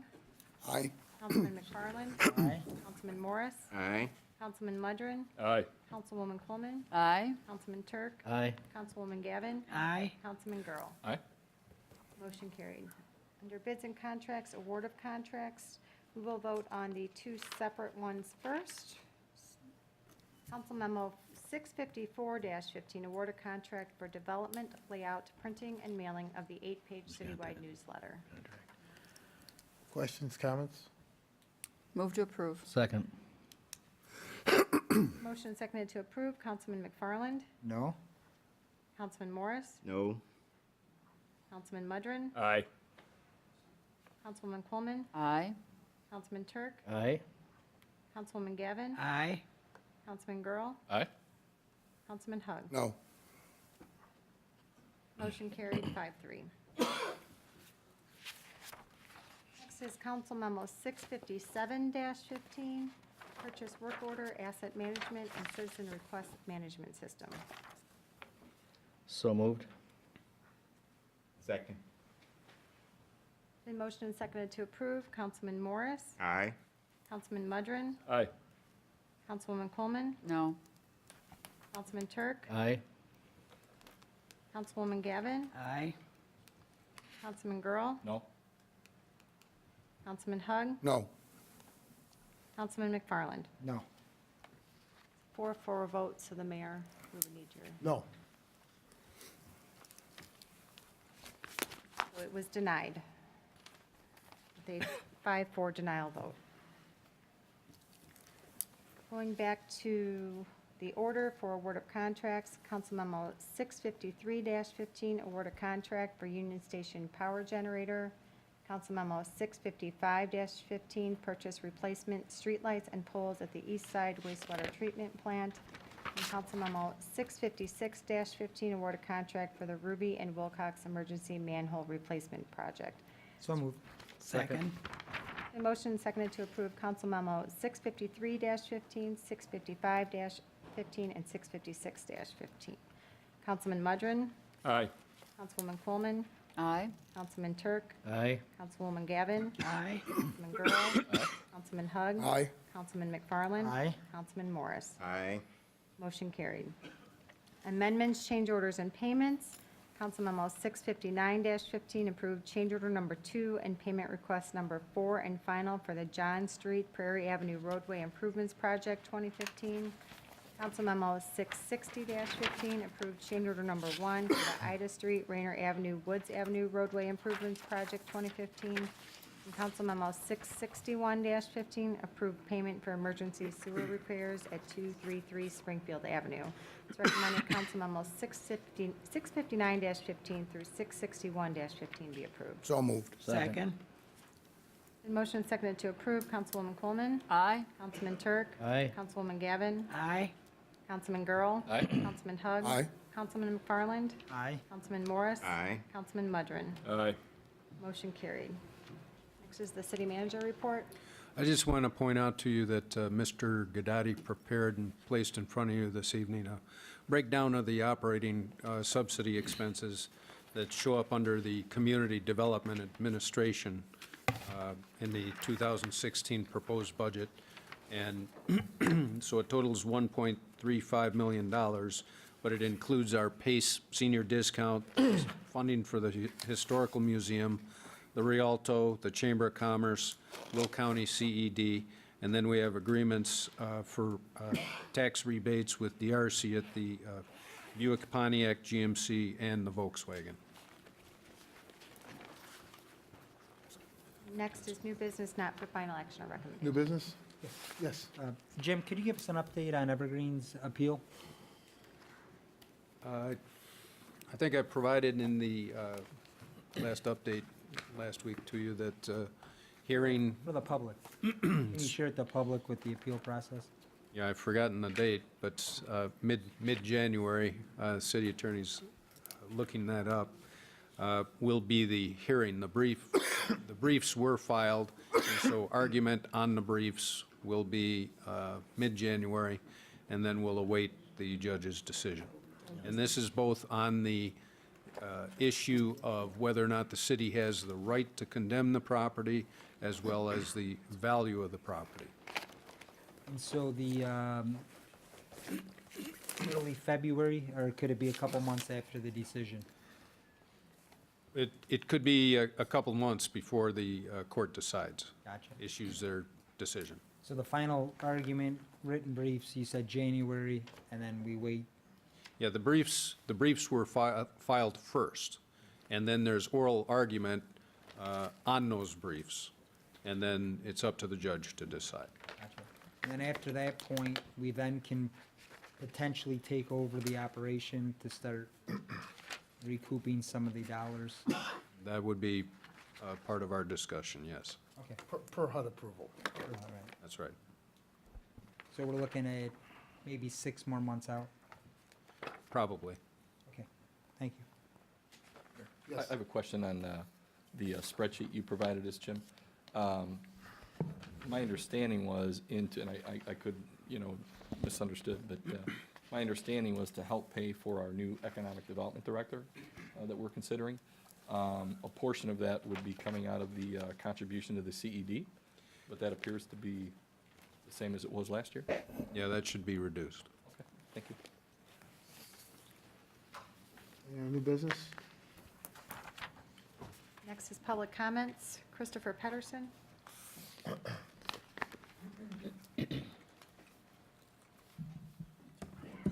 Statesman IFB Pro Christopher L. Person, Joliet, Illinois 6045.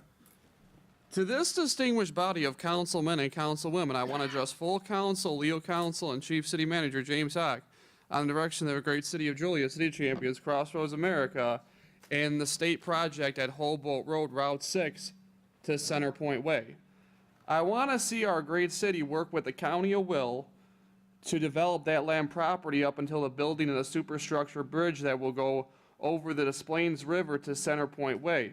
I want to see our city implement this project with the County of Will and the state of Illinois within the next fiscal year. If I could have council's full approval for the administration. Is there anyone else for public comments? Robert Hernandez, 809 Westminster Road. Just wanted to point out a couple of things. Councilman Turk and Councilman Quinn was surprised you didn't mention that when the proposal was made, that when you have the Planning Commission or one of your commissions make a recommendation that you don't agree with, you have to have a 2-vote over. So it has to be a 5-3 vote or whatever. But I've been involved for 38 years, and I've seen it happen before. Bob, I think that's only in a zoning case when you want, Your zoning or your public. when you want to overturn a negative recommendation, is it? Right, a motion to reconsider, Bob. Right. Motion to You need reconsider. You need 2/3 then. That's the only time Right. you'd need. Otherwise- I'm just saying that there's an instance there where you could have used the 2/3. Right. You know, for that. The Otherwise- other thing is that in my time of 38 years, I've never seen a new mayor dismiss a city clerk that he has full appointment of. And I don't think so in your time as well. We had Ms. Valera served for many years, I think over 30 years, to be exact. So I don't think that that would be a major issue. But I want to congratulate the city council and the mayor for making this appointment, because I think it's necessary to maintain good ethical standards, not only for your staff, but for this council. It's important that this council be held accountable for any actions that they make. So I just want to congratulate the mayor for making the recommendation and for the city council for approving it. Thank you. Thank you. Anyone else that would like to speak? Seeing none, next we have mayor and council comments. Ready? Well, first I'd like to thank city staff for the work that you've done. I mean, we have been into it for a few weeks now, and so my hat is off to city staff for the hard work that they've put in. And then to our residents. Joliet is the city of champions. And even though we are up against some tough decisions, we have been at the brink before, and we have made our way back. And so I'm very optimistic that those challenges that we face today, with everybody pushing forward and working together, we'll get through this. Other than that, Joliet is that city of champions. Yep, Mayor, I just too want to echo a little bit what Councilwoman Gavin had mentioned. I want to personally thank Jim Hock, Jim Gaddotti, and I know it took a number of staff people working on the 2016 budget. It's not an easy process. In fact, it's very difficult. And, you have nine council people up here with 9 different opinions, and you guys have handled yourself well. We're not quite done yet, but I just want to say up to this point, I thought you've done a nice job. You've answered all questions that have been asked of you, and again, I just want to thank you for your hard work and effort. So. Just quickly, I know we have one more meeting Monday, which would be the public hearing and the vote on the budget. Just to be safe, I'll hedge. I don't know how many people that are watching tonight will also watch Monday, so if you haven't, spend your holidays with your family and Merry Christmas. No comment. Again, in case I don't get to say it, next Monday, Merry Christmas to everyone. And I was gonna ask the mayor, would we be able to send the Inspector General over to the Housing Authority to check on Mr. Hernandez? Well, that would be a full-time job. Not enough hours in the day. Not enough time, not enough time. I know we've gotten lots of papers in these last few months, but Jim Hock, help me. Didn't we get a notice that Mr. Gandati should be congratulated on something a week or two ago? That's right. It's the Government Finance Officers Association Award for excellence in auditing on our audit. So we got that for 2014. Thanks, Jim, and department, and